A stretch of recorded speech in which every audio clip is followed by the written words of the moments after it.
मुख्यमंत्री योगी आदित्यनाथ ने 31,000 से अधिक प्राथमिक शिक्षकों को वर्चुअल प्रदान किया नियुक्ति पत्र। कहा, बिना किसी भेदभाव और पारदर्शी तरीके से शिक्षकों की गई है नियुक्ति।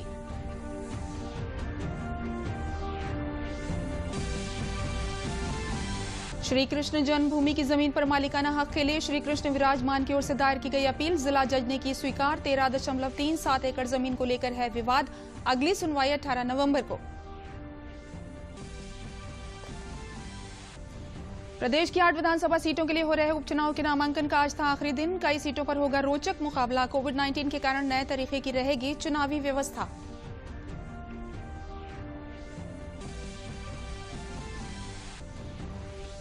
प्रदेश के अपर मुख्य सचिव स्वास्थ्य अमित मोहन ने कहा, प्रदेश में संक्रमितों की संख्या हो रही है कम। अपर मुख्य सचिव सूचना नवनीत सहगल ने बताया कि मुख्यमंत्री ने धान क्रय केंद्रों पर कोरोना प्रोटोकॉल का पालन किए जाने के दिए निर्देश। नमस्कार, मैं हूं तरन्नुम रिजवी। अब समाचार विस्तार से। प्रधानमंत्री नरेंद्र मोदी ने खाद्य और कृषि संगठन यानी FAO की 75वीं वर्षगांठ के मौके पर 75 रुपए मूल्य का एक स्मारक सिक्का जारी किया और हाल ही में विकसित 8 फसलों की 17 जैव संवर्धित किस्में राष्ट्र को समर्पित की। प्रधानमंत्री ने कहा कि FAO ने भारत सहित पूरी दुनिया में कृषि उत्पादन बढ़ाने, भुखमरी मिटाने और पोषण बढ़ाने में मुख्य भूमिका निभाई है। प्रधानमंत्री ने कहा कि भारत के हमारे किसान साथी, हमारे अन्नदाता, कृषि वैज्ञानिक, हमारे आंगनबाड़ी, आशा कार्यकर्ता कुपोषण के खिलाफ आंदोलन का आधार हैं। इन्होंने अपने परिश्रम से जहां भारत का अन्न भंडार भर रखा है, वहीं दूर सुदूर गरीब से गरीब तक पहुंचने में ये सरकार की मदद भी कर रहे हैं। साथियों, आज फूड एंड एग्रीकल्चर ऑर्गेनाइजेशन के लिए भी एक महत्व का दिन है। आज इस महत्वपूर्ण संगठन के 75 वर्ष पूरे हुए हैं। इन वर्षों में भारत सहित पूरी दुनिया में FAO ने कृषि उत्पादन बढ़ाने, भूखमरी मिटाने और पोषण बढ़ाने में बहुत बड़ी भूमिका निभाई है।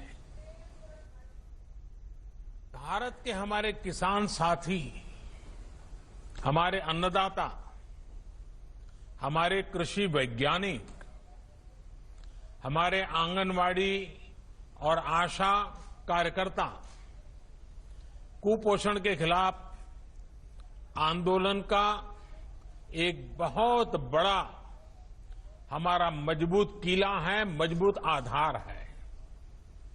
इन्होंने अपने परिश्रम से जहां भारत का अन्न भंडार भर रखा है, वहीं दूर सुदूर गरीब से गरीब तक पहुंचने में सरकार की बहुत मदद की है।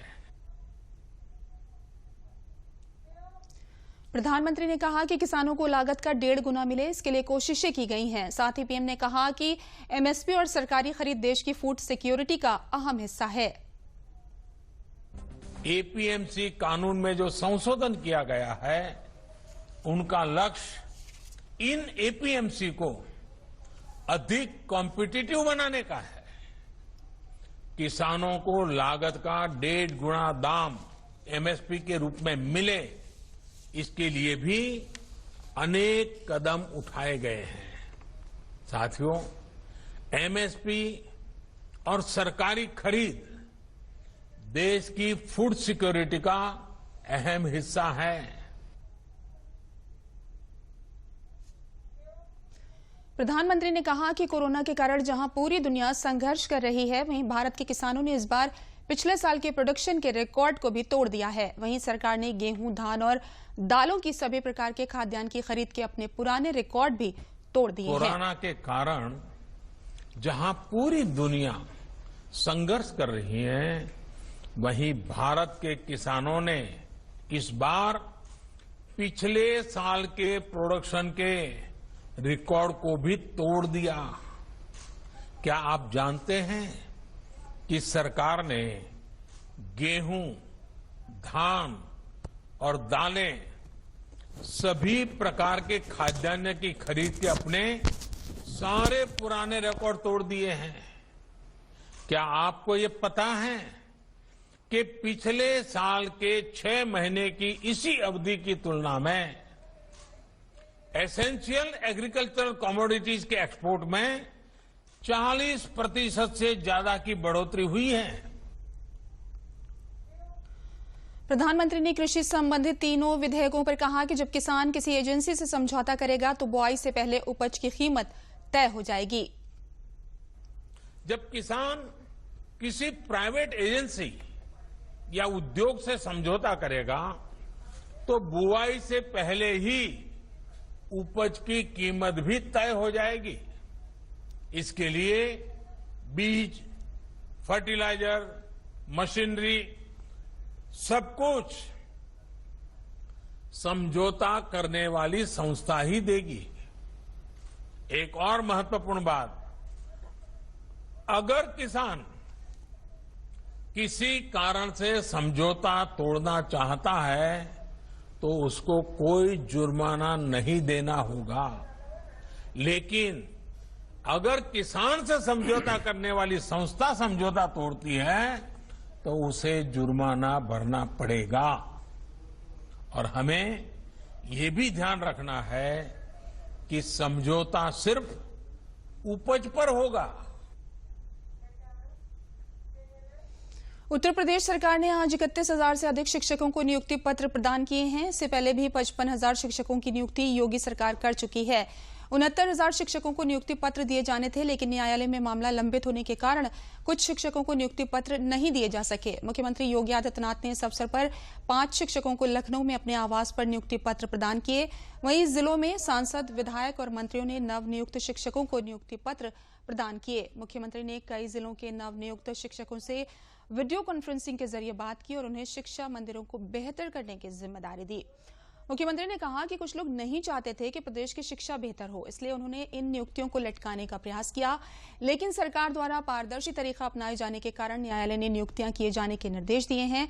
आज जिन लोगों ने मेहनत की है उनको नियुक्ति पत्र मिल रहा है और ये लोग शिक्षा के क्षेत्र में अच्छा काम करेंगे। देश के सबसे बड़े राज्य उत्तर प्रदेश की शिक्षा की आधारभूत इकाई बेसिक शिक्षा के उन्नयन के लिए किए जा रहे प्रयासों को और तेजी के साथ आगे बढ़ा सकें, उन लोगों ने इसे कहीं न कहीं बाधित करने का प्रयास किया। लगभग 1 वर्ष तक हाई कोर्ट में पेंडिंग रहा मामला, अलग अलग स्टेजेस पे सुनवाई होती रही और बाद में जब यहां से सुनवाई बेसिक शिक्षा परिषद के पक्ष में हुई तो इसे सुप्रीम कोर्ट में फिर अटका दिया गया।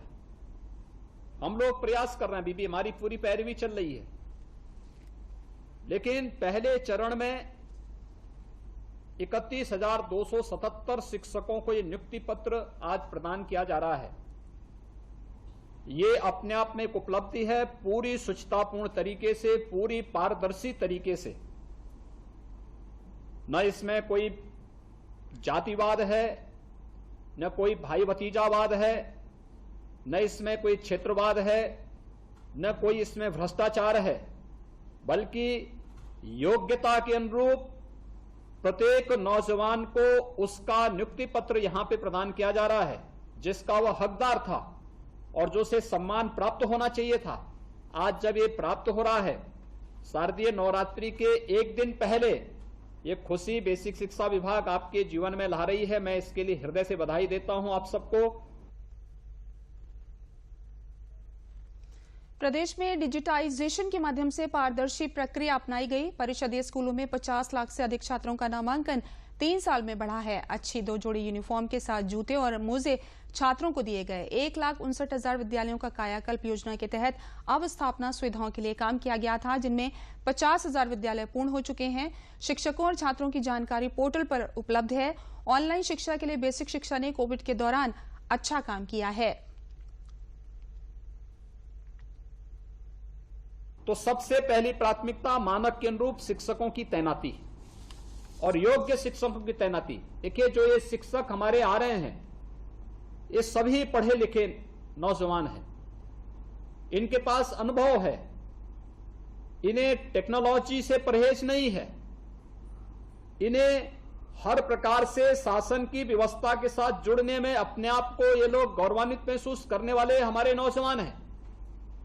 इसलिए बेसिक शिक्षा विभाग जिस दिशा में आगे बढ़ रहा है वह एक अच्छी प्रक्रिया के साथ तेजी के साथ आगे बढ़ रहा है। तो 2017 में जब हम लाए थे 1,34,00,000 बच्चे थे, हमने स्कूल चलो अभियान प्रारंभ किया, बच्चों की यूनिफॉर्म में बदलाव किया। हम लोग जब गांव में जाते थे देखते थे कि आधे से अधिक बच्चे ऐसे हैं जिनके पैरों में जूते मोजे नहीं हैं। हमने उनके जूते मोजे उपलब्ध कराने की कार्रवाई प्रारंभ की। सर्दियों में हाफ शर्ट पहन करके बच्चे स्कूल आते थे तो उन्हें स्वेटर उपलब्ध कराने की कार्रवाई प्रारंभ की। आज मैं कह सकता हूं पिछले 3-3.5 वर्ष, अभी ये सत्र हमारा प्रारंभ नहीं हो पाया कोविड-19 के कारण, लेकिन पिछले 3-3.5 वर्षों के दौरान प्रदेश में छात्रों की संख्या, छात्र छात्राओं की संख्या बेसिक शिक्षा परिषद के स्कूलों में 50 लाख से अधिक बढ़ी है। आप अनुमान करिए 50 लाख बच्चे हमारे बेसिक शिक्षा परिषद के स्कूलों में बढ़े हैं। मुख्यमंत्री योगी आदित्यनाथ ने बलरामपुर में 300 बेडेड 8 मेडिकल कॉलेज का शिलान्यास किया और कहा कि प्रदेश में पिछले 3 वर्षों में चिकित्सा के क्षेत्र में बहुत कार्य हुए हैं। 1947 से 2016 तक 70 वर्षों में प्रदेश में सिर्फ 12 सरकारी मेडिकल कॉलेज बने थे। हमने पिछले 3 वर्षों में 29 नए सरकारी मेडिकल कॉलेज बना रहे हैं।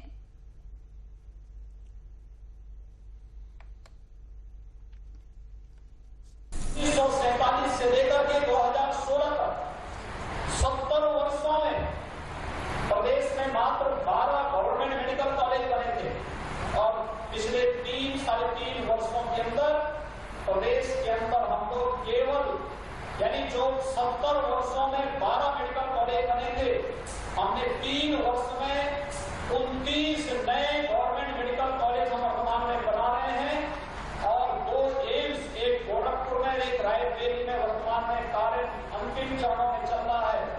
यहाँ पर विशेष सुविधाएं इस कमिश्नरी के अंदर मिली है। बहराइच के अंदर मेडिकल कॉलेज में हम लोग पिछले वर्ष ही एक्शन करवा करके वहां की चिकित्सा महाविद्यालय को प्रारंभ कर चुके हैं। अभी हम लोगों ने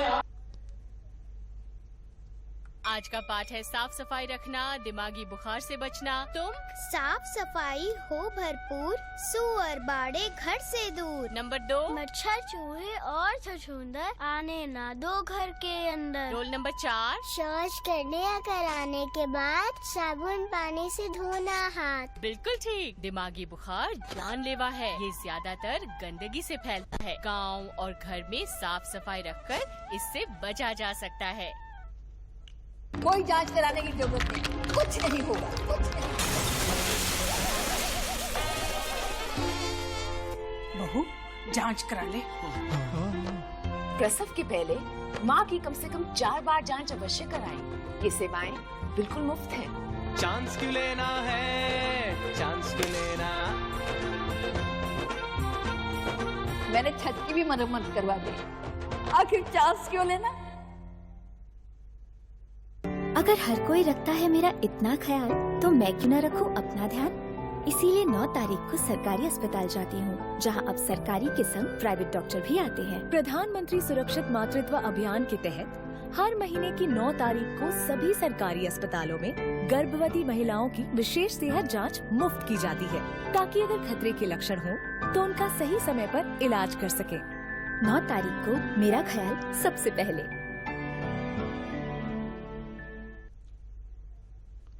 विराम के बाद दूरदर्शन समाचारों में आपका फिर से स्वागत है। बढ़ते हैं अगली खबर की ओर।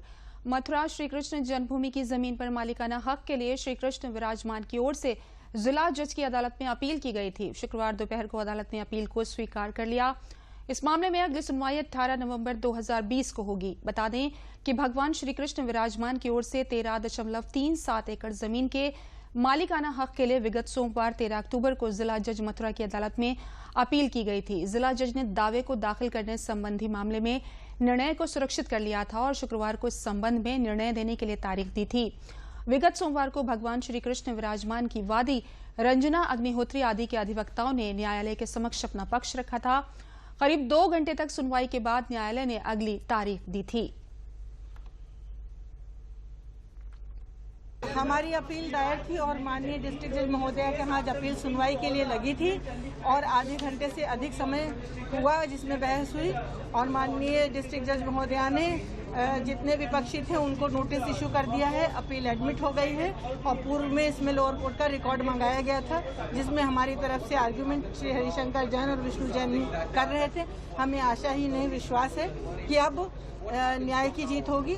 हमारी तरफ से जो सिविल जज का ऑर्डर था वो इरोनियस है। उस ऑर्डर में क्या क्या गलतियां थी उस ऑर्डर को अपीलेट कोर्ट के समक्ष प्रस्तुत किया गया था और कोर्ट ने कानून के कसौटी पर उस ऑर्डर को खरा नहीं पाया, इसीलिए नोटिस इशू की है विपक्षी पार्टियों को और हमारी अपील को एडमिट किया है।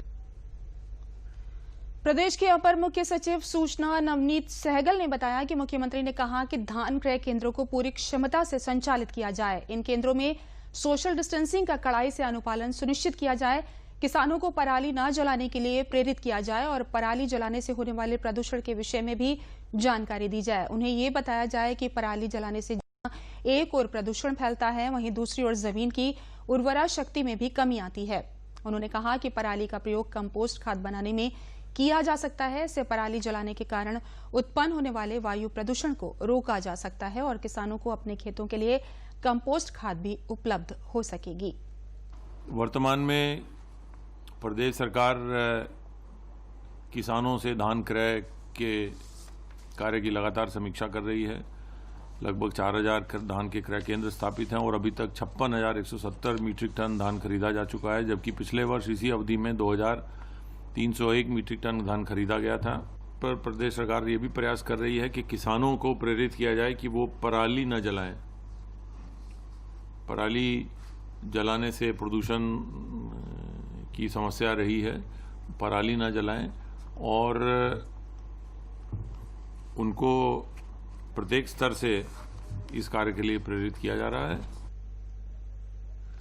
अपर मुख्य सचिव स्वास्थ्य अमित मोहन प्रसाद ने प्रेस वार्ता में बताया कि प्रदेश में पिछले 24 घंटों में कोरोना संक्रमण के 2610 नए मामले सामने आए हैं और पिछले 24 घंटों में ही 3538 कोरोना संक्रमित मरीज उपचार के बाद पूरी तरह से ठीक होकर डिस्चार्ज किए गए हैं। अब तक प्रदेश में कोरोना संक्रमण से 4,08,083 मरीज उपचार के बाद स्वस्थ होकर डिस्चार्ज किए जा चुके हैं, जिसके बाद प्रदेश में रिकवरी दर बढ़कर 90.69% हो गई है।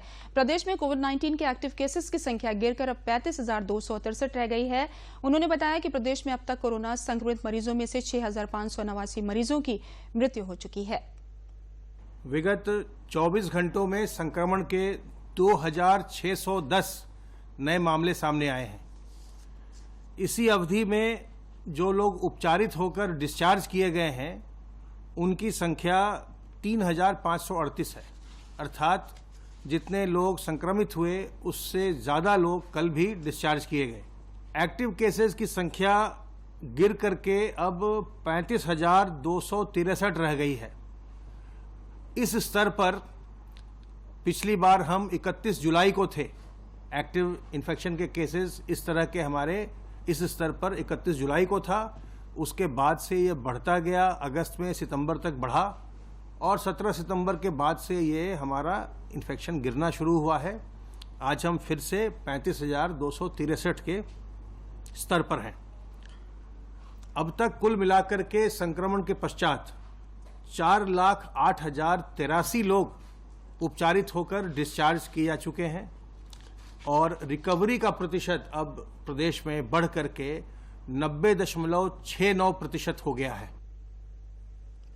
नवरात्र के अवसर पर नवनियुक्त शिक्षकों को प्रदेश की योगी सरकार ने ज्वाइनिंग लेटर देकर उन्हें नवरात्रि का तोहफा देने का कार्य किया है। आज जिले के प्रभारी मंत्री व उप मुख्यमंत्री दिनेश शर्मा ने 536 शिक्षकों को नियुक्ति पत्र दिया।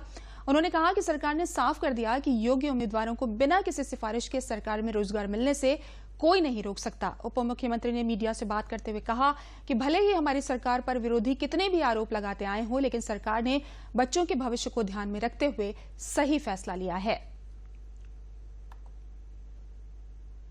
यह बेसिक शिक्षा में आज जैसा कि आपने देखा 31,227 शिक्षकों की नए शिक्षकों की भर्ती का नियुक्ति पत्र देने का काम रहा हो।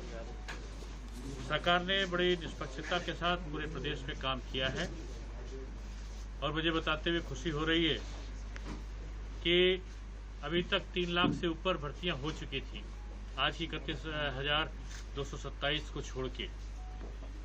और आपको जानकर खुशी होगा कि इन भर्तियों में तमाम विभागों का बढ़ चढ़कर हिस्सा हुआ।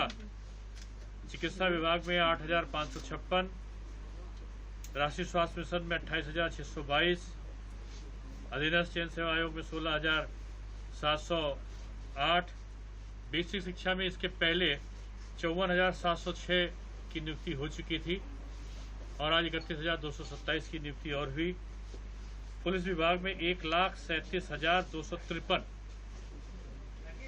लोक सेवा आयोग में जो भर्ती का क्रम हुआ वो 26,103, माध्यमिक शिक्षा विभाग में 14,000 से ऊपर, उच्च शिक्षा विभाग में 4,615 से ऊपर और उत्तर प्रदेश पावर कॉर्पोरेशन में 6,446।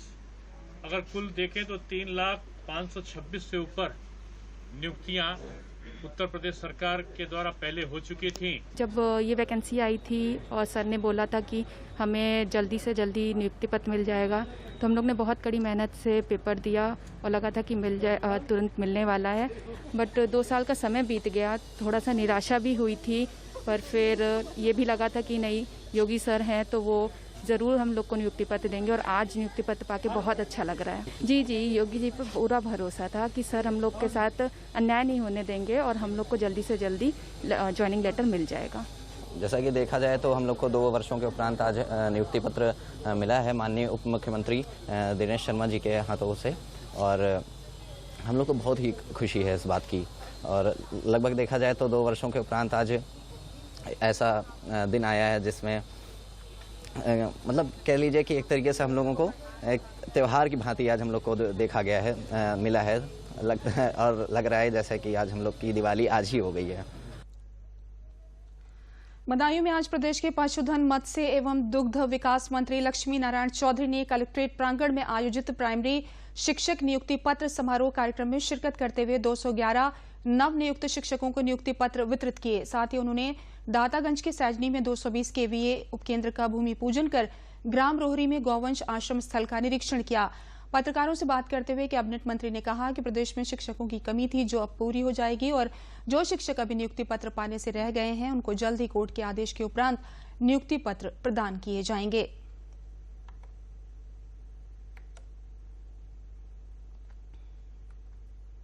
शिक्षकों की कमी थी। हमारे बहुत से भाई और बहन जो लंबे समय से शिक्षा मित्र थे, उन शिक्षा मित्रों को भी वरीयता दी गई और सुप्रीम बहुत विपक्ष ने अड़ंगा लगाया। इसके बावजूद सरकार की ओर से पैरोकारी करके हमने 69,000 की भर्ती जो पहले निकाली थी, जिसका एग्जाम भी हुआ था, उसमें सुप्रीम कोर्ट के आदेश से हमने आज 31,227 अध्यापक अध्यापिकाओं को नियुक्ति पत्र प्रदेश में बांटे हैं। अब हमारे सभी विद्यालयों में शिक्षक पर्याप्त मात्रा में होंगे और जो कमी रह गई है उनकी भर्ती के लिए भी सुप्रीम कोर्ट का जैसे ही आदेश आएगा उसको हम पूरा करेंगे। कल को लेकर हम लोग नौनिहालों के लिए उनके उज्जवल भविष्य की कामना करेंगे और हम लोग प्रयासरत रहेंगे कि उनको अच्छी से अच्छी शिक्षा दे पाए। जैसा कि योगी सरकार चाहती थी कि शिक्षक जो हों वो इतने ज़्यादा योग्य हों कि अच्छे बच्चे आगे बने, भविष्य अच्छा बने उनका, यही हमारी कामना रहेगी और हम इस चीज़ के लिए ही प्रयासरत रहेंगे। और हम योगी सरकार के लिए बहुत ही धन्यवाद है, उनके लिए आभार व्यक्त करते हैं कि उन्होंने हमें ये अवसर प्रदान किया कि हम बच्चों के लिए कुछ अच्छा कर सकते हैं, देश के भविष्य के लिए हम कुछ अच्छा कर सकते हैं गांव के स्तर पर। मेरी प्राथमिकता यही रहेंगी कि हम समय से विद्यालय पहुंचकर जो बच्चे वहां पे पढ़ने आते हैं उनको शिक्षा भी दें और संगी संग उनको संस्कार भी दें और अपने देश के बारे में भी उनको जानकारी दें ताकि उनका भविष्य उज्जवल हो सके। प्रदेश में काफी समय से शिक्षकों की भर्ती में फंसे पेच के मामले में सुप्रीम कोर्ट से आदेश जारी होने के बाद आज प्रदेश सरकार ने सभी सफल अभ्यर्थियों को लखनऊ सहित सभी जिलों पर नियुक्ति पत्र का वितरण बड़े आयोजन के साथ करते हुए किया। अंबेडकर नगर जिले में भी सफल हुए 585 सफल अभ्यर्थियों में से मौके पर मौजूद 550 अभ्यर्थियों को नियुक्ति पत्र वितरित किया गया। प्रदेश सरकार के कानून मंत्री और अंबेडकर नगर जिले के प्रभारी ब्रजेश पाठक ने समारोह में बतौर मुख्य अतिथि पहुंचकर सफल अभ्यर्थियों को नियुक्ति पत्र अपने हाथों से वितरित किया।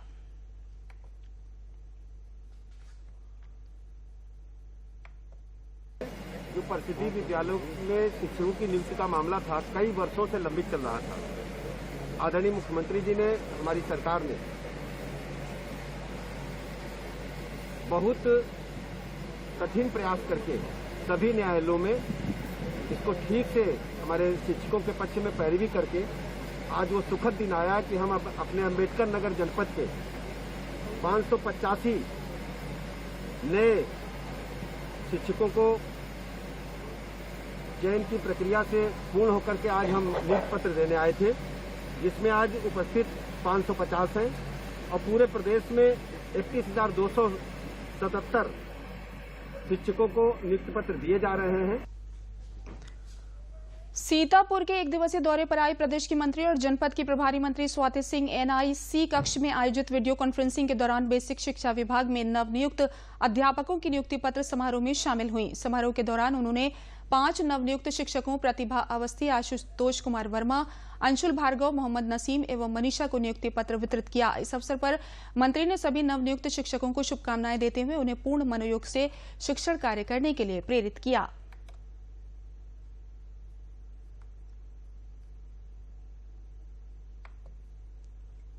आज ये लग रहा है कि हमारी सालों की मेहनत जो है वो सफल हुई। खैर आज के उससे ये लगा कि हाँ जो है हाँ कि सफलता का पूरा लक्ष्य पूरा हो गया। सरकार का माननीय योगी जी का धन्यवाद देती हूँ कि उनके सानिध्य में हमें आज नियुक्ति पत्र जो है वो मिल चुका है और कल से शायद हम अपने स्कूलों या विद्यालयों में जाकर के शिक्षण का कार्य संपन्न करेंगे। लेकिन ये जो आज का दिन आया है वो लगभग 2 साल की बहुत ही कड़ी मेहनत के बाद आया, जो कि कोर्ट कचहरी का चक्कर हुआ, उसके बाद में आज हमें नियुक्ति पत्र प्राप्त हुआ है। सुल्तानपुर जिला मुख्यालय पर स्थित पंडित राम नरेश त्रिपाठी सभागार में आज नवनियुक्त 661 शिक्षकों को जिले के प्रभारी मंत्री व प्रदेश के चिकित्सा व स्वास्थ्य मंत्री जय प्रताप सिंह के नियुक्ति पत्र वितरित किए। लंबे अरसे मुख्यमंत्री योगी आदित्यनाथ ने 31,000 से अधिक प्राथमिक शिक्षकों को वर्चुअल प्रदान किया नियुक्ति पत्र। कहा, बिना किसी भेदभाव और पारदर्शी तरीके से शिक्षकों की गई है नियुक्ति।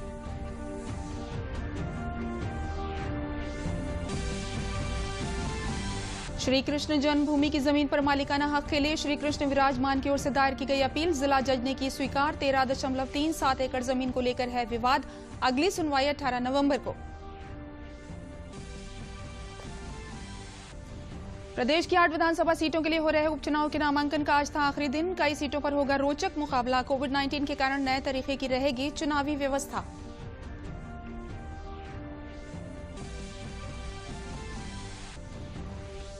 प्रदेश के अपर मुख्य सचिव स्वास्थ्य अमित मोहन ने कहा, प्रदेश में संक्रमितों की संख्या हो रही है कम। अपर मुख्य सचिव सूचना नवनीत सहगल ने बताया कि मुख्यमंत्री ने धान क्रय केंद्रों पर कोरोना प्रोटोकॉल का पालन किए जाने के दिए निर्देश।